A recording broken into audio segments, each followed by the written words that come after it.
Hi, everyone. My name is Chantal Roy, Director of Membership Services at St. Joseph Media. Thank you for joining us today. As part of the Future of the Restaurant Industry Summit in partnership with Uber Eats, today's virtual TL Insider Fireside Chat will feature Lola Kassim, General Manager of Uber Eats Canada, to discuss the different ways restaurants have been building resilience during the pandemic, as well as a role Uber Eats has played in strengthening the restaurant ecosystem in Canada. Lola Kassim is a seasoned professional with over 14 years of international experience working across the private and public sectors in Canada and Africa across operations, strategy development, and policy. She's been with Uber since 2017, where she is currently the general manager of Uber Eats Canada, responsible for the company's operations, strategy, and growth in the country. Previously, she held the role of general manager for Uber in West Africa. So thank you, Lola, for joining us today. Thank you so much for your time. Now I'd like to introduce our host, Ken Hunt, President at St. Joseph Media. Take it away, Ken. Thank you, Chantal. And thanks again to Lola for joining us today. I get to talk with a lot of really interesting, great people in the course of my job, but rarely do I have as much resume envy, Lola, as I get reading over your resume. So obviously, Chantal mentioned some of the things, but you began your career in the Canadian government, where you managed policy units and acted as a policy advisor to senior officials in the areas of Indigenous services, foreign affairs. You're a Nigerian Canadian, and you hold a bachelor degree from Harvard University and an MSc from the London School of Economics, where you were a Chevening Scholar. So thank you. Very impressive to have you with us today. I really appreciate your time. Hopefully everyone who's on this call knows about Toronto Life. So just a little bit about Toronto Life. Toronto Life has been responsible for celebrating the best that the Toronto restaurant scene has to offer for more than 50 years. It's a pillar of our content and core to the value that we provide to our readers. When we survey our readers, our restaurant coverage consistently emerges as one of the things that people value most about the magazine. So Toronto Life has good reason to be deeply concerned about the future of restaurants in the city. And I would say, like Toronto Life, the future of Uber Eats depends upon a healthy and thriving restaurant industry. And without celebrating great food that people really want to eat, neither of our businesses would have very much of a future. So I'm excited to discuss all of that with you today. And as Chantal noted, there will also be an opportunity for the audience to ask questions. Feel free to enter your questions in the chat, and we'll set aside some time at the end of today's conversation to get through all of those, or as many as we can. So Lola, again, thanks again for joining us. Before we get into everything, most importantly, let us know how you and your team have been holding up during the past year. Well, first, thank you so much, Ken. It's really a pleasure to be here this afternoon. So yeah, I mean, this last year, I think when you think about the ecosystem of people that we work with around Uber Eats, we have delivery people, restaurant partners, our customers, and then of course our employees. It's been a challenging year for just about everyone. And we've really been trying to do our part across the Uber Canada community to support where we can. At Uber Eats, we have a really fantastic team, largely based here in Toronto. It's actually the first city where Uber Eats launched in 2015. And for us, with the pandemic, we kind of overnight went from being an optional part of a restaurant business model to being an absolute necessity, right? As the pandemic really took hold, and dining rooms were essentially shuttered across the country. So we had to pivot pretty quickly to make sure that we were doing what we could to support restaurants, which, as you mentioned, are of course critical and the heart of our business. So quite early on in early days, we did our best to reach out to restaurant partners and understand what are the things that we needed to do to develop, to change, or to adapt so that we could best support them. And with their feedback, we launched quite a few things, kind of in the early days and over the months to come, and even into this year. Things like the ability for customers to donate directly to restaurants. Another key one in early days was even just having the option for contactless delivery, right? So that people could feel safe ordering and restaurants could know that folks felt safe ordering delivery, which was key. We've invested in marketing campaigns so that restaurants can really get discovered by folks who, don't have the opportunity to necessarily go and dine in, as well as really kind of scaling out some of our more flexible solutions, like the ability for folks to just look in the app and pick up food from a local restaurant, or even online ordering options as well. Something that's been key for us has also been kind of working with restaurant partners to help them showcase their hospitality. We kind of call it digital hospitality in a world where they're not able to connect with diners and eaters in person. So things like giving them data to be able to make the experience a bit more personalized, even with food delivery, allowing restaurant partners the option to showcase their Instagram pictures and stories through the app, and other features like that. So it's been certainly a challenging year, an extremely busy year. But I'd say overall, we're really energized by the opportunities that we have to support the restaurant industry here at Uber Eats. Oh, thanks. That's a good overview. One of the things that I always talk about when doing interviews is before we can find out how much you know, we have to find out how you care. So I'd love to hear. I know that before embarking on your fabulous career, you grew up in Toronto, at least for a while, and I'd love to know if you have any. Tell me a little bit about how you experienced the city growing up from a restaurant point of view. Did you eat at home? Did you eat at restaurants? Do you consider yourself a foodie, or is Uber Eats your job rather than your passion? Ooh, great question. I love food, and I would say food has always been a really big part of my life.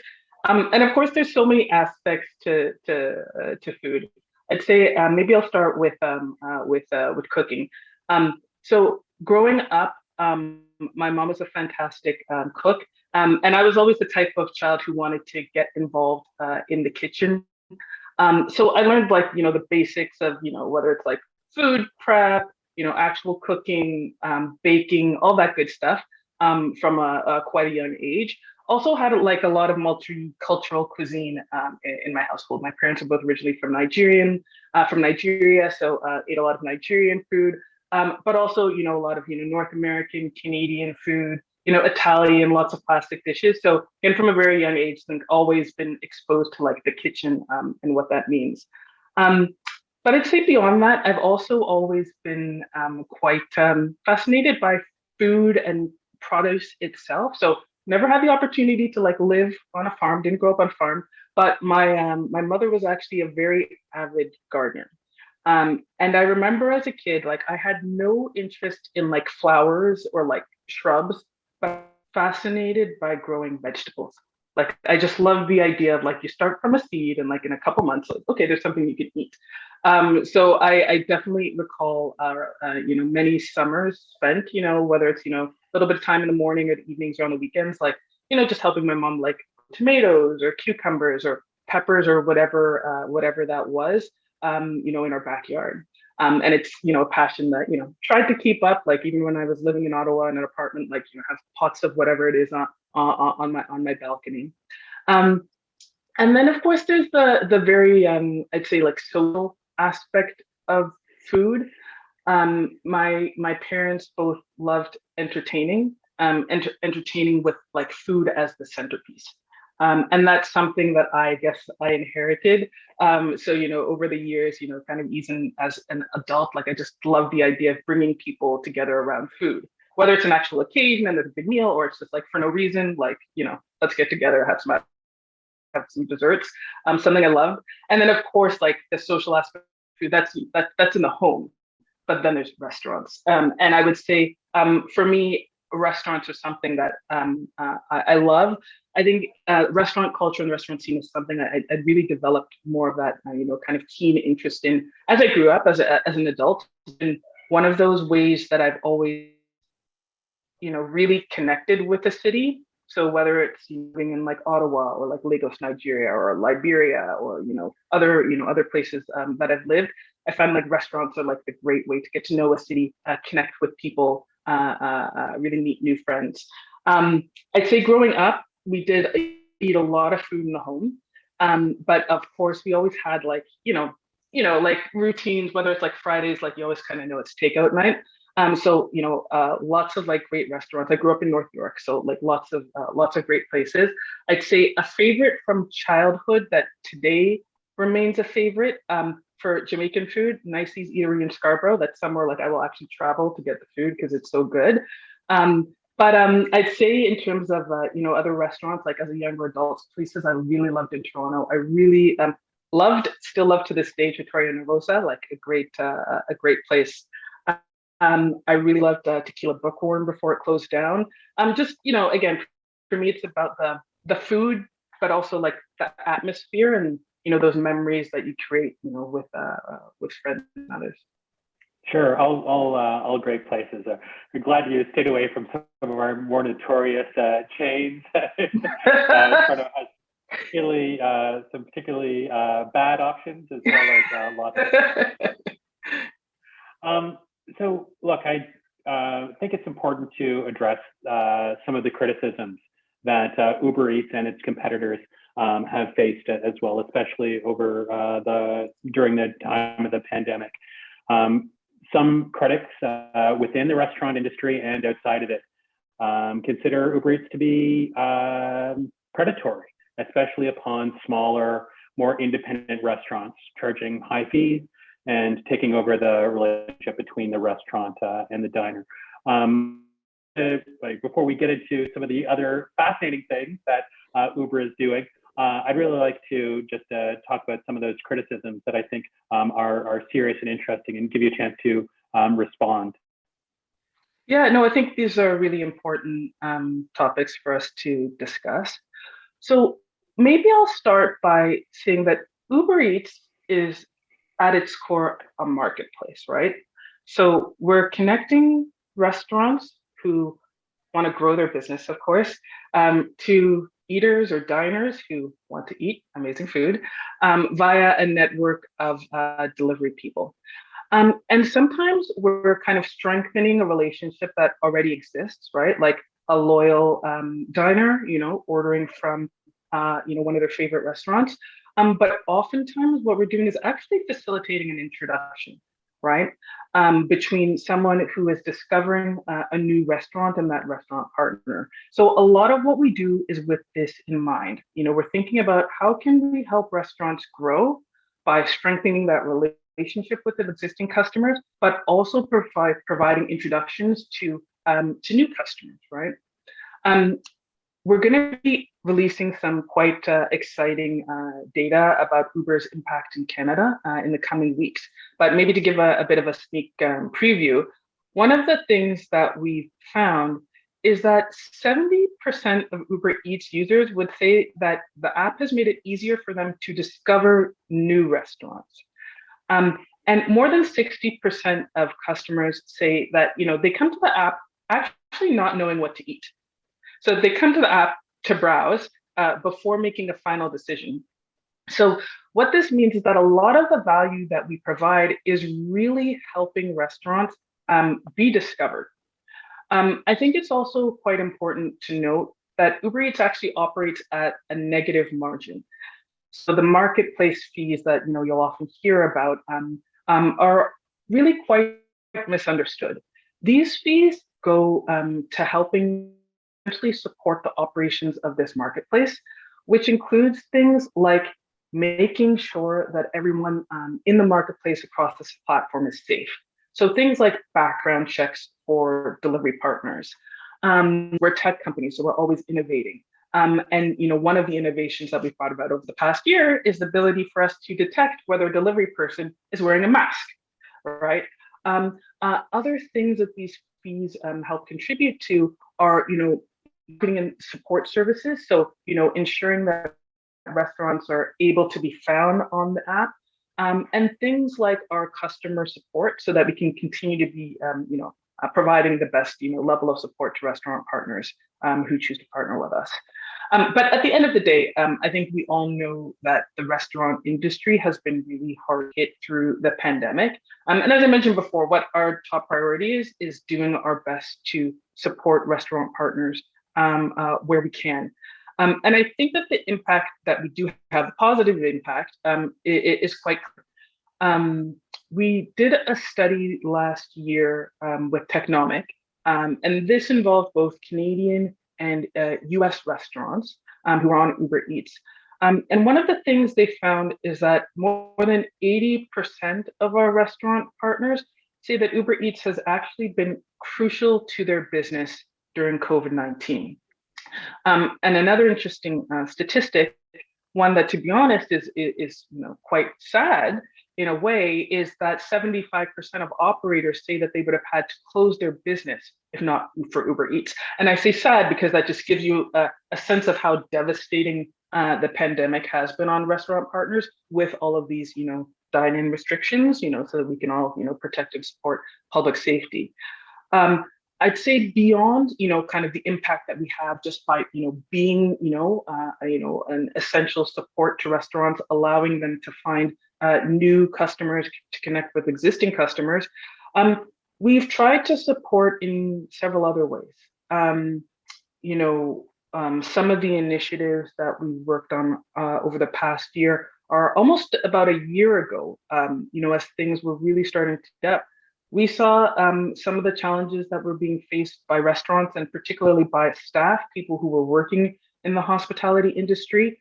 And so we contributed, with other partners, $1 million to initiate the Canadian Hospitality Workers Relief Fund, to provide grants to those who were adversely impacted by the pandemic. We also recently launched, a multi-month $7 million campaign about eating local. And one of the things that we did through this initiative is work with Restaurants Canada to set up the Eat Local grant relief program, again, to provide grants to small, independently owned restaurants who were adversely impacted by the pandemic. I mentioned earlier on the importance of flexibility. I think something that's become abundantly clear to us over the past year is the fact that not all restaurants are the same, and that different restaurants will have different needs for the business, also at different times. So we've been working on kind of, building out, different offerings that can work for restaurant partners. I mentioned online ordering before, and that's really for restaurant partners who actually don't need that much help finding new customers. They got a great website or maybe amazing social media presence. They just need somebody to help them deliver the food. And so that's something that we offer at a reduced fee, currently 7.5%. There's things like Bring Your Own Courier. So that's for restaurant partners who need help with marketing, discovering new eaters, but actually have their own delivery people. So again, that's a flexible option at a lower fee. Pickup is fantastic because, again, in some cases where it's safe, eaters still want to go outside, walk to the restaurant. They can't eat there, but they want to be able to pick up. However, restaurant partners still need to have that way of being found and discovered by eaters, and they're able to do that for free via the Uber Eats app. So again, as you started with, our business, we can't survive unless we've got restaurant partners who are also kind of benefiting and thriving. So Sure. Again, I understand these questions. But there was a lot there. One of the things I'd say is that I wish that I had the confidence to be able to say we operate at negative margin. Sadly. To say.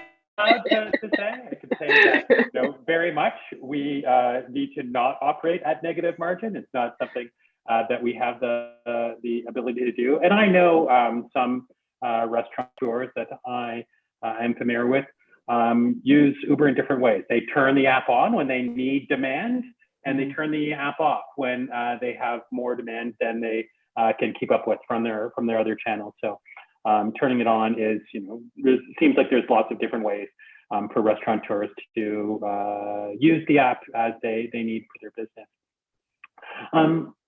One of the things I'd love to know, in terms of, there's a lot of negative information about restaurants, but whether it's in Toronto or across the country, can you tell me about some of the innovative things that you're seeing that make you really hopeful or optimistic about the future of the restaurant industry as we hopefully come out of this pandemic time?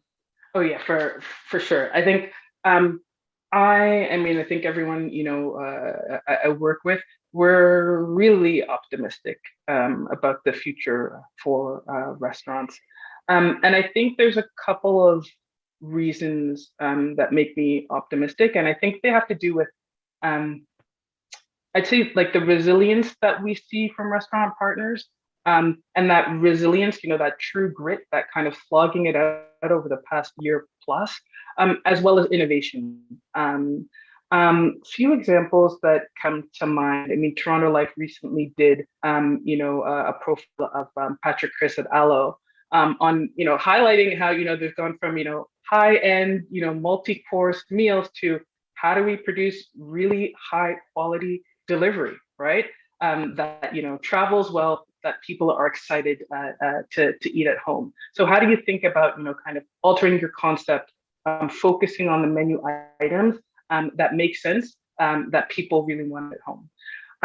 Something else we've seen a ton of over the past year is this idea of like pantry options, right? You're on the app, but you can order from places like Buka, pasta, sauces, cheese.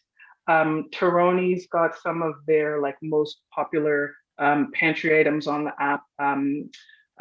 Other, I think, kind of innovative, creative ways we've seen people use the app are to offer things, beyond food. 416 Snack Bar offers cards, playing cards, because everyone's pretty much exhausted Netflix or whatever they've been, binge watching, right? And we need to get back to some of this fun, right? But these are the kind of things that it makes sense to pair with your food. Another good example, Chef Nui at Pi, launched, essentially a virtual concept, a virtual restaurant featuring her cookbook with Uber Eats. So again, I think just another innovative way of like, how are you trying to connect with people at home who are looking for new things to connect with, but again, at the end of the day, centered around like food.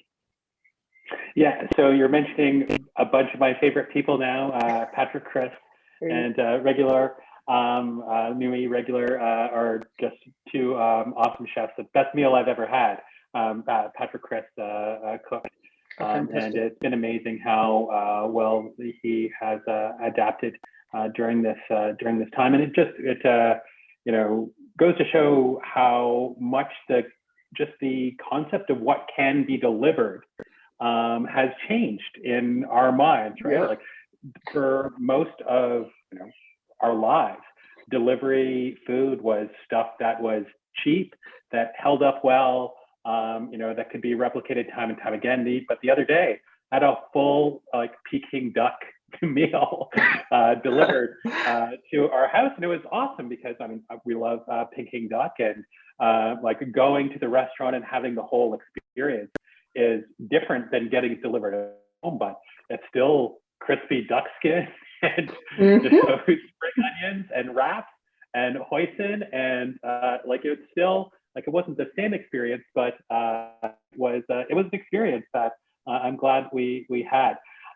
So do you think that are there still types of restaurants that haven't been onboarded onto Uber Eats? Are we still trying to change the conception of what can be delivered, or have we gotten to the end of that? Everyone knows that just about everything can be delivered if you have the will to do it. Ew, interesting. I don't think we're at the end. Like I've seen some pretty creative things, but I feel like I would not be surprised if in the next weeks and months we see even more creative things. So love that example of the the Peking duck.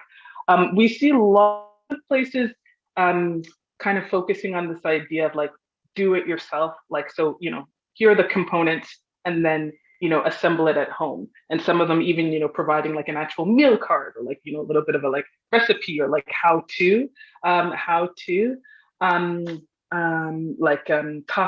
See a lot of tacos. That tacos are something that people like to put together at home anyways. But people, restaurants like La Carnita and others, are giving you the opportunity to do it yourself tacos, but with really high quality ingredients from your favorite restaurant. You've got things like Bellwood's Brewery, like do it yourself, like proper fried chicken sandwich, which of course will go nice with, a beer or a beverage. Lots of bake at home options, like, bake at home snickerdoodle cookies, or, here's the dough, make it at home, which I love. Verst has frozen sausages. So again, like, high quality, but you're doing a little bit of the, the actual assembly at home, which of course is just another way to connect around food. So yeah, lots of really exciting examples. Yeah, I think we're going to see more of that. I think it was Anthony Bourdain, and I could be wrong here, but I think it was Anthony Bourdain that said the whole reason why restaurants exist is people don't have deep fryers at home. Love it. And that is the one thing I'd say, the times we've ordered tempura or anything like that, anything that needs to be eaten right out of the deep fryer, that's like, still, that's not a great experience in the delivery model. So there might be some things that we still haven't crossed. But one of the things that you mentioned just a second ago was Bellwood, one of my favorite breweries in town, and have a whole fridge of Bellwoods downstairs, I have to admit. But the pandemic hasn't had very many upsides, but one of the exciting things that has happened is the sort of softening of rules around alcohol, whether it's bottle shops, that you can get, or delivery of alcohol with your meals. Some of the best restaurants in the city now have cocktail programs that you can get delivered as well. So now you have a background in public policy as well as in delivery.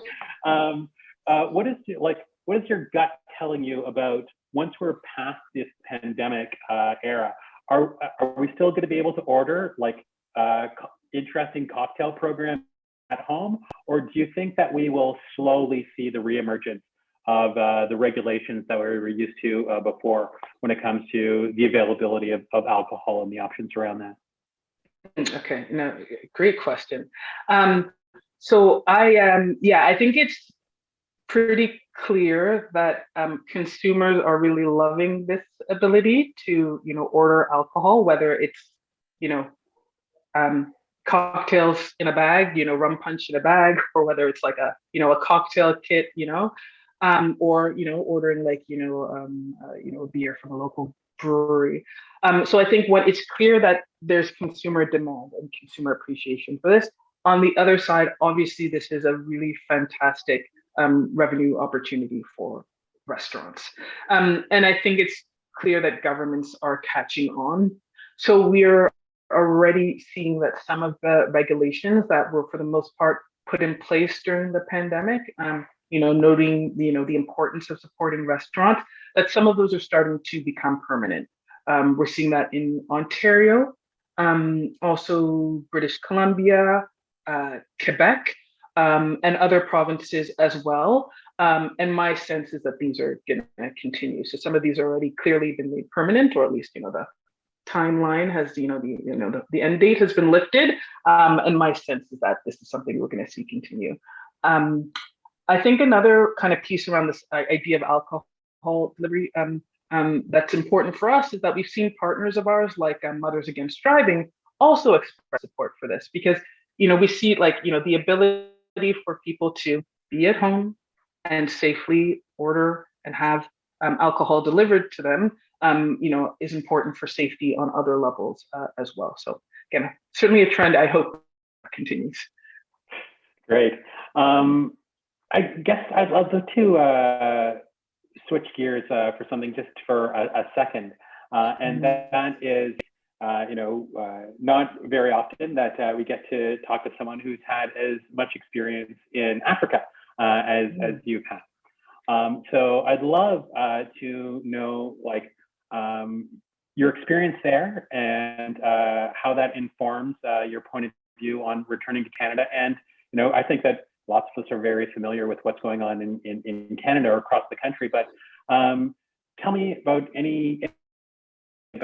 how things are innovating in Africa, what you're seeing there with your former colleagues or current Uber colleagues in Africa, and how that informs your understanding of what's going on here in Canada. Oh yeah, yeah, great. We'll maybe talk about something that comes up when I kind of reflect on my experience in Africa, which is opportunity. As I think was mentioned in the intro, I spent the last about 8 years or so based mainly in West Africa. So first in Liberia, much country, and then in Nigeria. But I had the opportunity to travel a lot around the continent as well. South Africa, when I was general manager for the ride-sharing business of Uber in West Africa, spent a lot of time not only in Nigeria but with our business in Ghana, and then more recently in Cote d'Ivoire. And what I would say is that it's just become more and more clear to me that opportunity is something that is used universally important. People are people everywhere. Everybody wants to live a decent life and have the opportunity to make their lives and the lives of their families better. And that's, whether it's, somebody who works in a bank here or somebody who works in a restaurant here. And it's the exact same for, a small business owner, in an African megacity. And something that's quite exciting for me is the role technology can have in making these opportunities more available. It's funny, I'm not the most tech savvy person. It was a little bit funny for me when Uber, reached out and said, "Hey, you're interested in a role?" But what really actually got me excited was the ability to connect people to opportunities. So when I was in West Africa, I was working kind of on the ride sharing side of the business. And what got me excited is, oh, wait a second, I'm living in Lagos, largest city in Africa. Unemployment is sky high. Very few people have access to formal employment opportunities. Oh, and hey, wait, here's an app that's creating ways for thousands of people to very flexibly and quickly earn an income. And I think that's the same thing that really attracts me to the work that we do here at Uber Eats in Canada. It's there's delivery people we're creating opportunities for, but then there's the restaurant side of the business as well. But I'd say one thing that strikes me kind of coming back, I grew up here through high school, but haven't lived here as an adult in some time, is that, I think something we all know, opportunities are not evenly distributed everywhere. We know that even within our city, within our country, there's great kind of disparity in opportunity. Part of what I love about being in West Africa, Nigeria in particular, is the energy, the hustle, the sheer entrepreneurialism. You go outside and you are surrounded by people who are just striving and busy and trying to make their lives better. But I think not the dark side, but I think the flip side of that energy is that a lot of that is making up for opportunity that kind of folks don't have, right? People striving, almost having to be their own government, right? Making sure I've got access to electricity, water today, and some of these things that we take a bit for granted. So I'd say, reflections coming back are that, our systems here, they're not perfect, but the institutions, the governance that we have, at least puts us at a bit more of a level playing field when it comes to opportunity. But opportunity is important to everyone everywhere. Well, thanks. That's great. And well, I think we're lucky to have you back here in Toronto. One of the things that I would say, and I don't know if you've spent any time thinking about this at all, but I mentioned a few minutes ago I loved having my Peking duck delivered. But I can't imagine once I'm able to eat Peking duck in a restaurant, having it delivered to my house. Again, I don't know, but it seems unlikely that I would do such a thing. Like personally, I've eaten out of so many plastic and styrofoam containers over the past year that like I think that once we're able to eat in restaurants again, I happily never see another styrofoam container ever again in my life. So is Uber concerned about what the world might look like once people shift away from like getting 5 meals out of like the week delivered? Fair question. So first, I'll say like I'm with you. I cannot wait for restaurants to reopen. That is probably this, it might. It's the top thing. It may be the top thing that I'm looking forward to. Once things get better from a pandemic situation, because there's something that's so unique and so special about a dining experience, as we've been chatting about. But I think that even when restaurants do reopen across the country, there are still so many use cases or times when delivery makes sense. Whether it's you simply don't have the time or you don't have the energy to cook something and nutritious at home. Like there's so many healthy options that you can find. You may just want to treat yourself or treat the family at the end of a tough week. We talked about entertaining, like takeout's also really great for entertaining. And I think people's habits have shifted, right? I order far more takeout than I used to, and it's not just because I work at Uber Eats. And I also think it's, of course, like we've been stuck at home during the pandemic, but also absolutely Uber Eats, they make it so easy to find new restaurants. And again, I'm somebody, I like food, I like trying new things, and I feel like this delivery option, and whether you're kind of looking on the app to have something delivered or picked up, it just makes it so much easier. The other thing I would say is that something that's been quite important for us at Uber and Uber Eats is expanding our offerings so that people come to Uber Eats not just to order from a new restaurant or their favorite restaurant, but also to get other things. So over the past year, our acquisition and integration with Corner Shop, which is a grocery delivery app, means that you can literally get your groceries delivered after a few taps of a button within the Uber Eats app. I will say that I personally was like the biggest online grocery skeptic, even months into the pandemic. I'm the person like I like to go to the grocery store. I like to like pick my apples and like test the tomatoes. Is the right one. Now I've just become so used to the convenience of grocery ordering that I can't really see myself going back to like regular weekly visits. Like maybe for specialty shops, like I do like shopping, like I do like that experience, but just for like the routine, like milk, eggs, that kind of stuff, I don't see myself going back to doing that, as we were before. So yeah, I think there's like beyond grocery, there's things like essentials, like we've got Rexall on the app. Like you can, get your, pharmacy, non-prescription pharmacy things delivered. So I feel like there's so many other use cases really for folks to continue using services. If we could get vaccines in the app, that would be awesome. I gotta say. We shall see. So actually I'm going to move on to some questions now. I had a question here from Jamie Gollenbeck. Hey, Jamie. I know Jamie, and Jamie's also one of the city's best known financial advisors. As you might expect, he has a great question about business idea and the way Uber Eats might expand. So his question is that his family uses Uber Eats 2 or 3 times a week, and they couldn't do without it.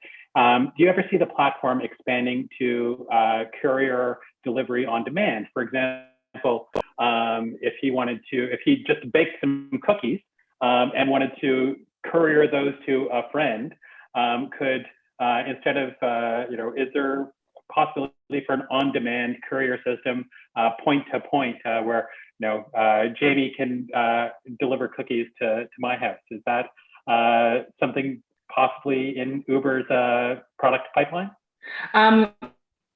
Fantastic. Not in our product pipeline. It actually exists. And this is something that was like a pandemic like innovation, or something that was like kind of spurred on during the pandemic. We have a feature called Uber Connect, which is actually most easily found like if you actually have the Uber ride sharing app.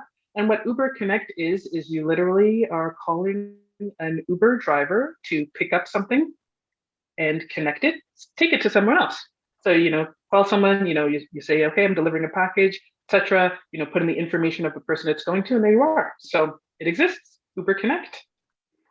There you go. So sorry, Jamie, you don't get a piece of this business commission on every development. It's already in their product set. Question here from Jody, who's asking about Uber Eats in more rural settings and smaller communities. So have you considered whether there should be, or if there is a mechanism to offer reduced rates to help restaurateurs in smaller markets who don't have the kind of volume, I guess, that they might need, or where delivery distance might be longer, that sort of thing? Just tell us about Uber Eats. I think I understand it in urban settings, and I don't really understand it in some of those rural settings. Okay, yeah, no, that's a really great question. And I think something that's been important for us here over time, obviously when we started in big cities like Toronto, but over the year, we've been expanding in a couple ways. One, kind of like going towards the outskirts of cities, and then also expanding to other markets as well. So right now we're in over 140 municipalities in Canada. We actually launched about 20 plus new markets, and these are mostly smaller markets, just in 2021 alone. And something that's critical, and I think it's a bit of what the question is getting at, is making sure that the marketplace works, in every setting that we are. And when I say marketplace, again, this means the connection between customers, eaters, restaurateurs, and delivery people. And so what this means is that, in a place where, for example, distances are longer, what it means is that, of course, delivery people may have to be compensated for those longer distances. This may mean differences in terms of, how eaters are charged. It may also mean differences in terms of how things look like from a restaurant perspective. But each market is unique, and these are certainly the kind of things that we take into account. One, when we're launching smaller rural areas, but these are things that we are constantly monitoring, both for big and smaller cities as well. But I think it's really a really interesting question. Okay. I have a question from an anonymous attendee. So I'm going to read into it a little bit, and that is, don't worry. So you mentioned that Uber has started doing alcohol delivery, grocery. Are there future plans to deliver other things as well? And the way that I'm going to read into that is, how about cannabis? So other delivery types. Can I get a pizza and weed delivered at the same time? Sort of killing two birds with one stone. Does Uber have any policies around any of this? Any thoughts here? Fantastic question.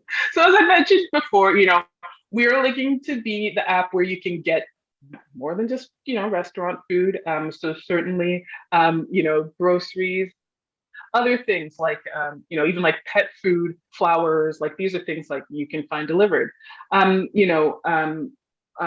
it comes to looking at things like cannabis, I think what's really important is, what's the regulatory environment, right? And the environment in Canada, of course, is much friendlier and much different compared to many other places in the world. So these are certainly the kind of things that are interesting to us for sure. So if this idea kicks off, maybe I'll get a piece of the promoting being the progressive advocate for Uber we delivery, just chronically. But maybe one question that I'll come back to from our chat has to do with Ghost Kitchen. So this is something that Toronto Life has also written about recently, the rise of ghost kitchens. And for those of you who don't know what a ghost kitchen is, this is a restaurant that doesn't have like a storefront at all, like only exists to deliver food on Uber or other delivery platforms. Can you tell us just a little bit about like the rise of this phenomenon of the ghost kitchen? And whether you like, it's a good thing? Is it a thing that is pandemic specific, or do you think it'll be a trend that continues far into the future? Yeah, really interesting space. And you mentioned ghost kitchens. You'll also often hear the term virtual restaurants, and these are all great ways for businesses, whether it be small, medium-sized, or even larger-sized businesses or restaurants, to unlock new opportunities, generate new revenue, reach new customers with essentially delivery-only menus or delivery-only locations. And from what we've seen so far, these are a win-win for both restaurants and also for customers. I'd say on the restaurant side, what's so exciting about these is that with minimal upfront cost and risk, for example, an existing restaurant can offer multiple menus to different customers using the same existing real estate and often the same kind of ingredient base. Normally when a restaurant wants to open up a new revenue stream or a new concept, you've got to look at, opening a new brick and mortar location, which requires time, of course, capital and risk. And with what we call like virtual restaurants, so that's kind of new concepts or menus operating out of one existing restaurant, restaurateurs can experiment using the assets they already have. There's of course lots of data that can indicate what are the types of cuisine that are maybe missing in a neighborhood. Okay, do you already have the ingredients to prepare this kind of cuisine? There's demand for this. Okay, great. But you can kind of try adapt without that as much upfront investment. And I think an example here, Victor Berry has Victory Pizza, Victory Burger, right, which are again delivery only concepts, but operated out of existing locations. And then you mentioned ghost kitchens, which typically are not so much an existing restaurant, but kind of a standalone warehouse or truck that's preparing meals on behalf of a number of brands, or providing extra capacity for overstretched kitchens. So again, great way for restaurants to make additional revenue with little upfront investment, and for eaters, it's more choice, right? At the end of the day, we want to be able to provide eaters access to the food they're craving, when they're craving it, and where they're craving it. And so, these virtual restaurants and ghost kitchens are just a way to broaden that choice and that selection. Yeah, one of the things that we've learned earlier in the month, just about the way that restaurants are using the various platforms they're on, is they've never had more data about how they're doing and how their competitive set is doing. So, an example that came up in one of our internal discussions the other day is like, you'll find out that, your shawarma place is the fourth best performing shawarma place in this geographic area. And like, here's some of the things that you might want to try in order to improve, your presence and the amount of money that you're making. I guess that's one of my questions is, data, I think, is something that is relatively new to many restaurateurs. They might get, how many seats they fill from open table, and they certainly know what their cash flow looks like. But what have you seen about some of the ways that data is helping to transform businesses for restaurateurs in the app. Yeah. Data, of course, is huge. We're a tech company, and data's everywhere. But I think what I find, and I think most people find, is that data is not so helpful in and of itself. You have to be able to present things in a way that are relevant for whoever the person or the business is that's going to be taking decisions. So something that we've been working on quite a bit is like, some of the things you were just mentioning, being able to show to restaurants data that's actually relevant.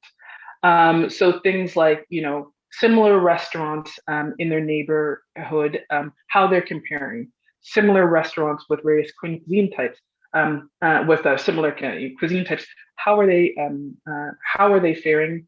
What are things we could suggest that restaurants do to improve their sales based on this data we're seeing? What are tweaks that could be made to menu items based on that data? How are they doing in terms of retention of eaters? Those kinds of things. So that's the kind of thing we're working, continuously to better surface to restaurant partners, and we're seeing folks are quite appreciative and using that to make better decisions for themselves. Is there any little data point that you can share that we might be surprised by? I know I hate to put you on the spot or ruin a restaurateur's business by saying, if you put butter chicken on the menu, it'll sell out. But is there any like little data points like that, interesting things that we've learned? So I'd say, nothing I can really share kind of on the specific restaurant level, but something that's quite fun is, we're often like look at, kind of like trends across the country, like, what are the, most ordered items in various places, in Canada. And surprise, surprise, things like butter chicken often end up at the top of the list if you look at like what are some of the most popular items nationwide. Other interesting things that we've looked at is kind of like what are eaters like across the country, and what are the kind of things that they've been looking to order. Something that we found quite interesting is that over the course of the pandemic, like you see requests for things are changing. Like people are requesting a lot of like extra sauce, extra cheese, extra onion. I don't know what that says about our lives during the pandemic, but you also see things like, eaters in certain places, I think it's Quebec, maybe Manitoba, like they're more likely to say, please, when they write an additional request. And thank you, So, there's kind of, some of these interesting trends that we've certainly noticed across the country as well. Fascinating. You mentioned one of the initiatives that you had earlier this year was Eat Local. And one of the questions that's coming into the chat is, what are some of the tools that restaurants have to better stand out within the app? So obviously it is a marketplace, and been very clear about the fact that Uber Eats is a marketplace. And so now I'm in the marketplace and I don't have to just deal with the other restaurants on my block. Now I have to now I'm competing against every restaurant within a 30-minute drive of my house. What are some of the ways that you're giving restaurants to stand out within the app? And now that they're competing against more people, they need better tools in order to compete. Yeah. So one of the things is, this kind of concept of digital hospitality and, working to connect with folks who are, excited about your restaurant. So I mentioned, restaurants now have the opportunity to connect their Instagram and, show some of that great content. Restaurants can also post what we're calling merchant stories. So actual stories, kind of like a story, on Instagram or whatever, onto Uber Eats as a way of connecting. However, there are lots of other ways as well that, we encourage restaurants to explore to make themselves stand out. There's always, kind of like deals and offers, like buy one, get one, those kind of things that everybody's, a lot of us are bargain hunters, no matter whether we're ordering from, McDonald's or somewhere high end. a lot of us want a bargain. So those things help. But we've also created the opportunity for restaurants to launch their own kind of loyalty programs in the app. So if you order from us 3 times, the fourth time you get something free. And something super exciting that we launched last year is what we call sponsored listings, but it's essentially ads. So a lot of restaurants actually do purchase ads, whether it's on Google search, et cetera, et cetera. You can actually now do that directly in the Uber Eats app. And what's great about this is you've got a very high intent audience. Like if somebody is on Uber Eats, they are hungry and they want to eat.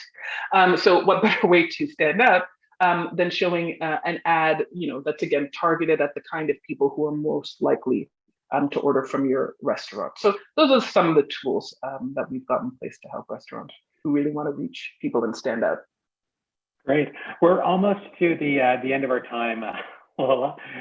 So I wanted to thank you again for joining us today. It's been really fascinating. I guess I like you with sort of asking like what's next. Is there any sort of little taste of something that you can leave us with, something exciting coming down the pipe, something that we can look forward to, other than getting our vaccines and getting back out to restaurants? What do you have that's coming down the pipe for us? Yeah, so a couple of things. I think number one, as you say, hopefully getting to a better place with this pandemic, so we can get our vaccines, go to restaurants. Restaurants can open up again for I think all of us. These are the top priorities. But I think other things to look forward to for Uber. I mentioned again, we're going to be sharing some great information about the impact that we're having across the company, across the country. And I think you'll also see more broadly more exciting news about the ways that we are trying to help folks get just about anything on the Uber Eats app. So I'd say, look forward to, I think, we're a tech company. We're always innovating. There's always exciting new things coming out. So I'd say, stay tuned for some of these. Great. Well, thanks again, Lola. And thanks, of course, to Uber Eats as well for making you available to us today, and for being a partner on some of the things that we're doing with restaurants. So we're very much in the same business of helping people find restaurants. And you mentioned it seems like either what who I'm friends with, restaurants I love, or you're an avid reader of Toronto Life, and guys like Victor Barry, who is doing amazing work.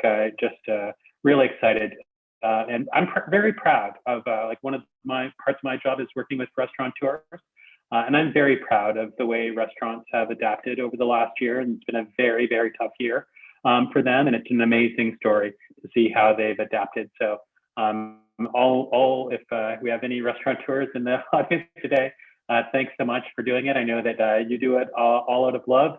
Many of you operate at thin or negative margins yourself.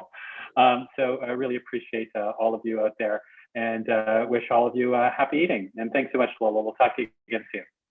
Thank you so much.